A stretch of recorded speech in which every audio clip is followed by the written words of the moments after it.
हिवाळी अधिवेशन अधिकाऱ्यांसाठी आणि राजकारण्यांसाठी मौज मस्तीचे ठिकाण होऊ नये असे प्रतिपादन कर्नाटक राज्य शेतकरी संघ आणि हसिरू सेनेचे नेते प्रकाश नाईक यांनी केले. सोमवारी एपीएमसी परिसरात आयोजित पत्रकार परिषदेत ते बोलत होते. ते म्हणाले, येत्या 9 डिसेंबर ते 20 डिसेंबर दरम्यान होणारे बेळगावी हिवाळी अधिवेशन उत्तर कर्नाटकातील जनतेच्या आणि शेतकऱ्यांच्या समस्यांचे समाधान करण्याच्या हेतूनेच आयोजित केले जावे अशी त्यांनी मागणी केली. ಈಗ ಏನು 9ನೇ ತಾರೀಕಿಗೆ ಘನ ಸರ್ಕಾರ ಇಲ್ಲಿ ಚಳಿಗಾಲದ ಅಧಿವೇಶನ ಏನು ಅವರ ವಾಡಿಕೆಯಂತೆ ಮಾಡ್ತಿರುವಂಥದ್ದಕ್ಕೆ ನಾವು ಸ್ವಾಗತಿಸ್ತೇವೆ. ನಾವು ಹಿಂದಿನ ಏನು 4-5 ಏನು ಬರಗಾಲ ಬಂತು, ಕೋವಿಡ್ ಬಂತು, ಮಹಾಪ್ರಭ ಬಂದಂಥ ಸಂದರ್ಭದಲ್ಲಿ ಘನ ಸರ್ಕಾರಕ್ಕೆ ಆರ್ಥಿಕ ಹೊರೆ ಆಗಬಾರ್ದು ಅನ್ನೋಂಥ ದೃಷ್ಟಿಯಿಂದ ನಾವು ರೈತರ ಮನೆಗೆ ಬನ್ನಿ, ಗ್ರಾಮೀಣ ಪ್ರದೇಶಕ್ಕೆ ಬನ್ನಿ, ರೈತರ ಸಮಸ್ಯೆಗಳನ್ನು ತಿಳ್ಕೊಳ್ಬೇಕು ಅನ್ನೋಂಥ ದೃಷ್ಟಿಯಿಂದ ಅವರನ್ನು ಹಿಂದೆ ನಾವು ಅವ್ರನ್ನ ಕರೆದಿದ್ದೀವಿ. ಸರ್ಕಾರಕ್ಕೆ ಅದು ನಮ್ಮ ಕರೆ ಕೇಳಲಿಲ್ಲ. ಈ ಸಾರಿ ನಾವು ಅದನ್ನು ಕರೆಯೋದನ್ನು ಬಿಟ್ಟಿದ್ದೇವೆ. ಆದರೆ ಚಳಿಗಾಲದ ಅಧಿವೇಶನ ಕೇವಲ ಜನಪ್ರತಿನಿಧಿಗಳು ಮತ್ತು ಏನು ಅಧಿಕಾರಿಗಳ ಮೋಜು ಮಸ್ತಿ ಅಥವಾ ಇಲ್ಲಿ ಓಡಾಟದ ರೀತಿ ಆಗಬಾರದು. ಉತ್ತರ ಕರ್ನಾಟಕಕ್ಕೆ ಏನು ಯಾವ ಒಂದು ಸದುದ್ದೇಶ ಇಟ್ಕೊಂಡು ಸುವರ್ಣಸೌಧವನ್ನು ಕಟ್ಟಿದ್ದಾರೋ ಆ ಅತಿಯಾದಂಥ 500 ಕೋಟಿಗಿಂತ ಹೆಚ್ಚು ಬಂಡವಾಳವನ್ನು ಹಾಕಿ ಈ ಭಾಗದ ಅಭಿವೃದ್ಧಿ, ಕೃಷಿಯ ಅಭಿವೃದ್ಧಿ ಆಗಬೇಕನ್ನೋಂಥ ಒಂದು ವಿಚಾರದಲ್ಲಿ ನಾನು ಮಾನ್ಯ ಮುಖ್ಯಮಂತ್ರಿಯವರಿಗೆ, ಸಿದ್ದರಾಮಯ್ಯ ಸಾಹೇಬರಿಗೆ ಚಳಿಗಾಲದ ಅಧಿವೇಶನ ಈ ಭಾಗದ ರೈತರ ಸಮಸ್ಯೆಯನ್ನು ಬಗೆಹರಿಸುವಂಥದ್ದು, ಈ ಭಾಗದ ಅಭಿವೃದ್ಧಿಯ ಸಮಸ್ಯೆಗಳಿಗೆ ಪರಿಹಾರ ಕಂಡುಕೊಳ್ಳುವಂಥದ್ದು ಒಂದು ರಚನಾತ್ಮಕ ಅಧಿವೇಶನ ಆಗಬೇಕು ಮತ್ತು ಒಂದು ಒಳ್ಳೆಯ ಗಟ್ಟಿ ನಿರ್ಣಯ ತೆಗೆದುಕೊಳ್ಳುವಂಥದ್ದು ಅಭಿವೃದ್ಧಿಗೆ ಆಗಬೇಕು ಅನ್ನೋಂಥದ್ರ ಜೊತೆಗೆ ಏನು ರೈತ ವಿರೋಧಿ ಏನು ಕಾನೂನುಗಳು ಏನಿದೆ, ವಿಶೇಷವಾಗಿ ರಾಷ್ಟ್ರ ಮಟ್ಟದಲ್ಲಿ ಡಾಕ್ಟರ್ ಸ್ವಾಮಿನಾಥನ್ ಆಯೋಗದ ವರದಿ ಜಾರಿಯಾಗಬೇಕಿತ್ತು, ಕೇಂದ್ರ ಸರ್ಕಾರ ಮಾಡಬೇಕು. ಅದೇ ತೆರನಾಗಿ ಇವರ ರಾಜಕೀಯ ಪಕ್ಷದ ಏನು ಬೇಳೆ ಬೇಯಿಸಿಕೊಳ್ಳೋ ಸಲುವಾಗಿ, ರಾಜಕಾರಣದ ಸಲುವಾಗಿ ಏನು ರಾಜ್ಯ ಮಟ್ಟದಲ್ಲಿ ಕಾನೂನನ್ನು ಪರಿವರ್ತನೆ ಮಾಡಿಕೊಳ್ಳುವುದಾಗಲಿ, ಜಾರಿಗೊಳಿಸುವಂಥದ್ದಾಗಲಿ ನಡೀತಾ ಇದೆ. ಅದು ಆಗ್ಕೊಡೋದು. ನಾವು ಮಾನ್ಯ ಮುಖ್ಯಮಂತ್ರಿಯವರ ಹತ್ರ ವಿಶ್ವಾಸ ಇಟ್ಟಿದ್ದೇವೆ. ಡಾಕ್ಟರ್ ಸ್ವಾಮಿನಾಥನ್ ಆಯೋಗದ ವರದಿಯನ್ನು ರಾಜ್ಯ ಮಟ್ಟದಲ್ಲಿ ತಾವು ಜಾರಿಗೆ ಕೊಡಬೇಕು. ಯಾಕಂತಂದರೆ ರೈತರು ಬೆಳೆದಂಥ ಬೆಳೆಗಳಿಗೆ ಯೋಗ್ಯ ಬೆಲೆ ಸಿಗುವಂಥದ್ದು ಆಗಬೇಕು ಅನ್ನುವಂಥದ್ದು ಒಂದು. ಅದೇ ರೀತಿಯಾಗಿ ರೈತ ವಿರೋಧಿ ಕಾನೂನು ಆದಂಥ BJP ಸರ್ಕಾರ ಇದ್ದಾಗ ಮಾಡಿದಂಥದ್ದು, ಇದೇ ವಿರೋಧ ಪಕ್ಷ ನಾಯಕರು ಇದ್ದಂಥ ಸಂದರ್ಭದಲ್ಲಿ ಮಾನ್ಯ ಈಗಿನ ಮುಖ್ಯಮಂತ್ರಿಯವರು ನಾನು ಬಂದ ಕ್ಷಣದಲ್ಲೇ ಅದನ್ನು ಭೂ ಸುಧಾರಣಾ ಕಾಯ್ದೆಯನ್ನು ಏನು ABC 70AB ಏನು ಪರಿವರ್ತನೆ ಮಾಡಿದ್ದೇನಿದೆ ಅದು ಹಾನಿಕಾರಕವಾಗಿದೆ ರೈತರಿಗೆ, ಕೃಷಿಗೆ ಅನ್ನುವಂಥದ್ದಿತ್ತು. ಅದನ್ನು ಈ ತನಕನೂ ಮಾನ್ಯ ಮುಖ್ಯಮಂತ್ರಿಯವರು ಹಿಂಪಡಿಲಿಲ್ಲ. ಇದು ಹಿಂಪಡಿಬೇಕು ಅನ್ನುವಂಥದ್ದು. ಜೊತೆಗೆ APMC ಕಾಯ್ದೆಗಳನ್ನು ಪರಿವರ್ತನೆಗೊಳಿಸ್ಬೇಕು. ಯಾಕಂತಂದ್ರೆ ರಾಜ್ಯವ್ಯಾಪಿ APMC ಏನು ಯಾರ್ಡ್ಗಳಿದ್ದಾವೆ ಅದು ಇವತ್ತು ಖಾಲಿ ಬೀಳಿಸುವಂಥದ್ದು, ಕಾನೂನನ್ನ ಮರೆಯಲ್ಲಿ ನಿಂತ್ಕೊಂಡೆ ಕಾನೂನನ್ನು ಉಲ್ಲಂಘನೆ ಮಾಡಿ ರೈತ ವಿರೋಧಿಯಾಗಿ ನಡೀತಾ ಇರುವಂಥದ್ದು ಸರ್ಕಾರ ಮತ್ತು ಕಾರ್ಯಾಂಗದ ವ್ಯವಸ್ಥೆ ಏನು ಮಾಡ್ತಾ ಇದೆ. ಅದರಿಂದ ಹೆಚ್ಚು ಕಡಿಮೆ ಎಲ್ಲ ಕೋಟ್ಯಾನುಗಟ್ಟಲೆ ಖರ್ಚು ಮಾಡಿ ರೈತರಿಗೆ ಅನುಕೂಲ ಆಗಬೇಕು ಅನ್ನುವಂಥದ್ದಲ್ಲಿ ನೀವು APMC ಕಾನೂನುಗಳನ್ನು ಮಾಡಿದ್ರಿ, ಯಾರ್ಡ್ಗಳನ್ನು ನಡೆಸ್ಕೊತಾ ಇದ್ರಿ. ಅದನ್ನು ನೀವು ವ್ಯವಸ್ಥಿತವಾಗಿ ಬಂಡವಾಳಶಾಹಿಗಳಿಗೆ ಮತ್ತು ಖಾಸಗಿ ವ್ಯವಸ್ಥೆಗಳಿಗೆ ಅನುಕೂಲವಾಗುವ ರೀತಿಯಲ್ಲಿ ಈ ರಾಜ್ಯದ 5-6 ಕಡೆ ಏನು ಯಾರ್ಡ್ಗಳನ್ನ ಬಂದ್ ಕೆಡುವುದು, ಅದನ್ನು ಬೆಳಗಾವಿಯಲ್ಲಿ ಬಂದ್ ಕೆಡಗಿ ನೀವು ಜೈ ಕಿಸಾನ್ಗೆ ಅನುಕೂಲ ಮಾಡಿಕೊಟ್ಟಿರುವಂಥದ್ದು ಕಾನೂನು ವಿರುದ್ಧವಾಗಿ ನಡೆದು ಸರ್ಕಾರವೇ ತುಂಬ ಗಂಭೀರವಾಗಿ ತೆಗೆದುಕೊಳ್ಬೇಕಾಗ್ತದೆ. ಇದನ್ನು ಸರ್ಕಾರ ಗಂಭೀರವಾಗಿ ತೆಗೆದುಕೊಳ್ಬೇಕು. ಈ ಯಾರ್ಡ್ ಚಾಲು ಆಗಬೇಕು ಅನ್ನುವಂಥ ದೃಷ್ಟಿಯಿಂದ. ಅದೇ ರೀತಿಯಾಗಿ ಭೂ ಸ್ವಾಧೀನ ಕಾಯ್ದೆಯಲ್ಲಿ ಪರಿವರ್ತನೆ ಆಗಬೇಕು.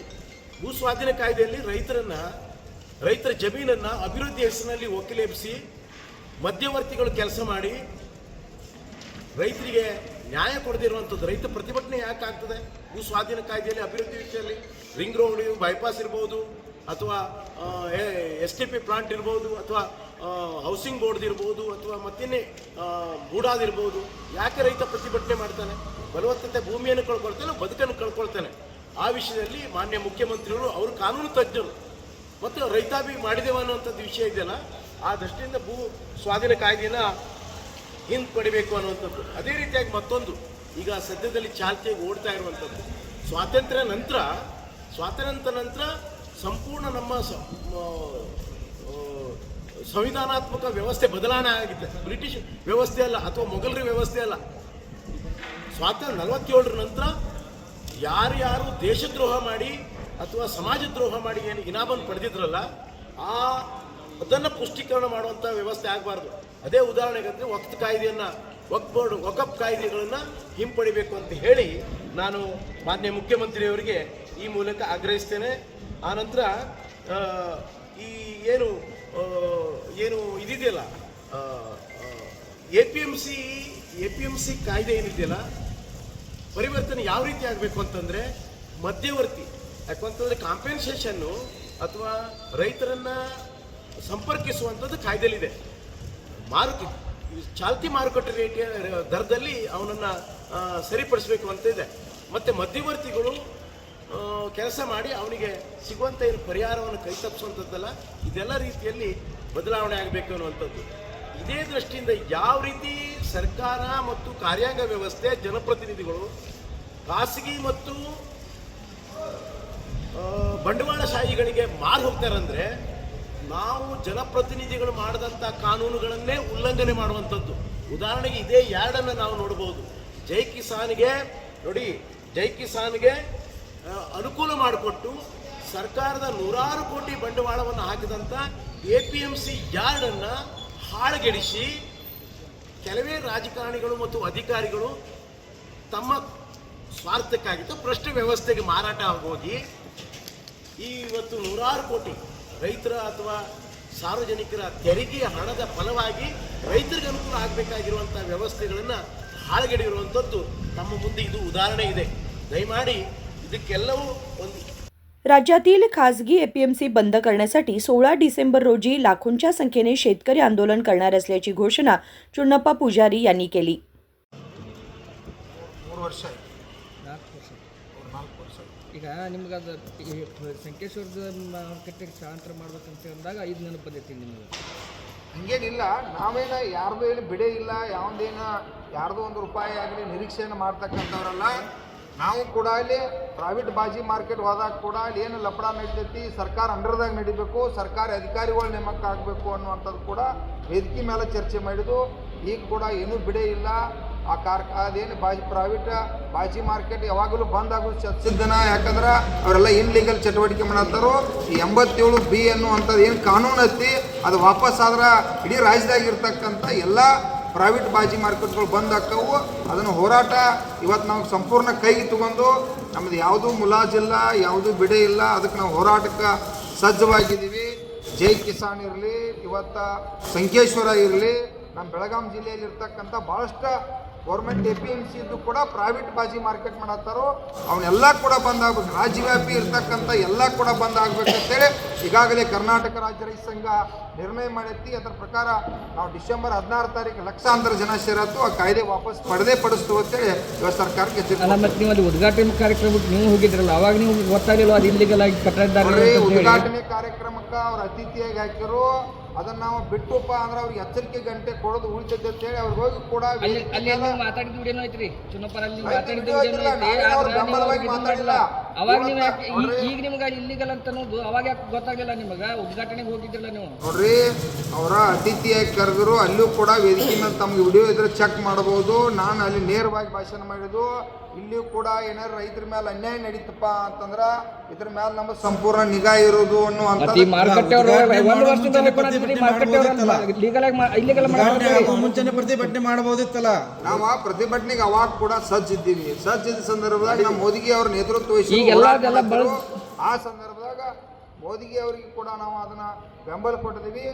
ಅವತ್ತಾದರೂ ಅವ್ರು ಕೋರ್ಟ ಕಚೇರಿ ಅಲ್ಲಿ ಇಲ್ಲಿ ಅಂತೇಳಿ ಸುಮಾರೆಲ್ಲ ಕೋರ್ಟ್ಗಳಿಗೆ ಹೋಗಿದ್ದಾರೋ. ಆ ಕೋರ್ಟ್ ನಿರ್ಣಯಕ್ಕಾಗಿ ಇಲ್ಲಿವರೆಗೆ ಅದು ಹಂತದಾಗ ಬಂದೈತಿ. ಈಗ ನಾವು ಇವತ್ತು ಕರ್ನಾಟಕ ರಾಜ್ಯ ರೈತ ಸಂಘ ರಾಜ್ಯದ ಇದು ಬೆಳಗಾಂದ ಅಷ್ಟೇ ಸಮಸ್ಯೆ ಅಲ್ಲ, ರಾಜ್ಯವ್ಯಾಪಿ ಸಮಸ್ಯೆ ಐತಿ. ರಾಜ್ಯವ್ಯಾಪಿ ಇವತ್ತು ಜೈ ಕಿಸಾನ್ ಇರ್ಬೋದು, ಮೆಟ್ರಿಕ್ಯಾಶ್ ಇರ್ಬೋದು, ಬೆಂಗಳೂರಾಗ ಮ್ಯಾಂಗೋದ್ ಇರ್ಬೋದು, ಅಕ್ಷಯ್ ಫುಡ್ ಇರ್ಬೋದು, ಇದು ಗ್ಲೋಬಲ್ ಕಮರ್ಷಿಯಲ್ ಸೆಂಟರ್ ಇರ್ಬೋದು ಮಂಗಳೂರಾಗ.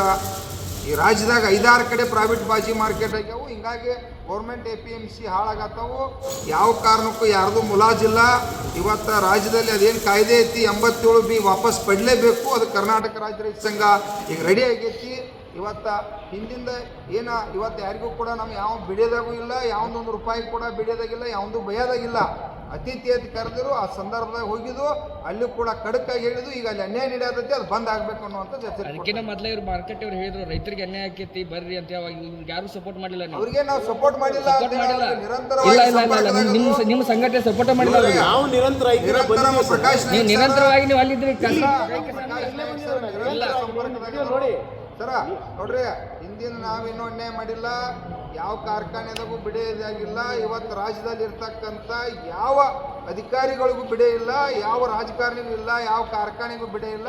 ನಮಗೆ ಭಯ ಇಲ್ಲ. ಇಲ್ಲಿ ಮಾರ್ಕೆಟ್ ಅವ್ರ ಕೇಳ್ತೇವೆ ಕರ್ರಿ. ನೀವು ಯಾರು ಬಂದಿಲ್ಲ ಅವ್ರಿಗೆ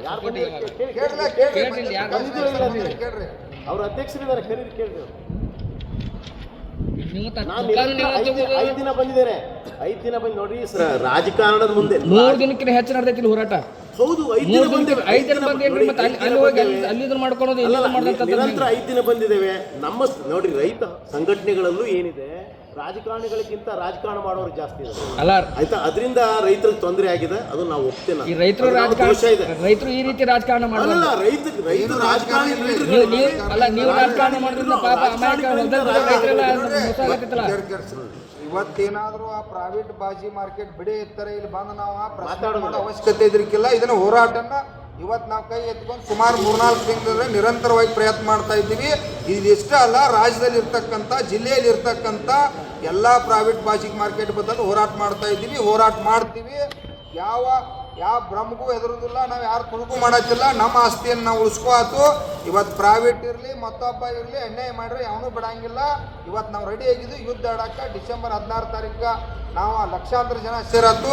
ಈ ಕಾಯ್ದೆ ವಾಪಸ್ ಏನು 87B ಅನ್ನುವಂಥ ಸರ್ಕಾರ ಕಾಯ್ದೆ ತಿದ್ದುಪಡಿ ಮಾಡಿದ್ವಿ, ಅದನ್ನು ವಾಪಸ್ಸನ್ನು ಎಲ್ಲ ರೈತ ವಿರೋಧಿ ಕಾನೂನುಗಳು ಇರ್ಬೋದು, ಎಲ್ಲ ರೈತ ವಿರೋಧಿ ಕಾನೂನುಗಳನ್ನು ವಾಪಸ್ ಪಡಲೇಬೇಕು ಅನ್ನುವಂಥ ಹೋರಾಟ ಐತಿ. ಅದಕ್ಕೆ ತಾವು ಕೂಡ ಎಲ್ಲ ಮೀಡಿಯಾದವ್ರು ಸಹಕಾರ ಮಾಡಿರಿ. ದಯವಿಟ್ಟು ಯಾವುದೋ ಒಂದು ನಾವು ಹೋಗಿರ್ತಕ್ಕಂಥ ಘಟನೆ ಕೂಡ ನಮಗೆ ಅದನ್ನು ಒಳ್ಳೆ ಪದೇ ಚರ್ಚೆ ಬೇಡ. ನಾವು ಯಾರೂ ಬಿಡೋದಾಗ ಇಲ್ಲ ಅನ್ನುವಂಥದ್ದು ಖಡಕ್ಕಾಗಿ ತಮಗೆ ವಿನಂತಿ ಮಾಡ್ತಾ ಇದ್ದೀವಿ. ನೀವು ಹೋಗಿದ್ದ ಚರ್ಚೆ ಅಲ್ಲ, ಇಲ್ಲಿ ಇವ್ರಿಗೆ ಯಾರಿಗೂ ನೀವು ಬರಲಿಲ್ಲ, ಅವಾಗ ಸಪೋರ್ಟ್ ಮಾಡಲಿಲ್ಲ ಅನ್ನೋದು ಅಷ್ಟೇ ಬೇಜಾರು. ನೀವು ಹಿಂದಿನ ಇದನ್ನು ತೆಗೆದು ನೋಡ್ಬೋದು ಸರ್. ಸರಿ, ಓಕೆ, ಧನ್ಯವಾದ. या मागण्यांसह शेतकऱ्यांनी हिवाळी अधिवेशनात त्यांच्या समस्यांचे निराकरण करण्यासाठी ठोस निर्णय होण्याची अपेक्षा व्यक्त केली. विनोद कोलकार, KMM मराठी, बेळगाव.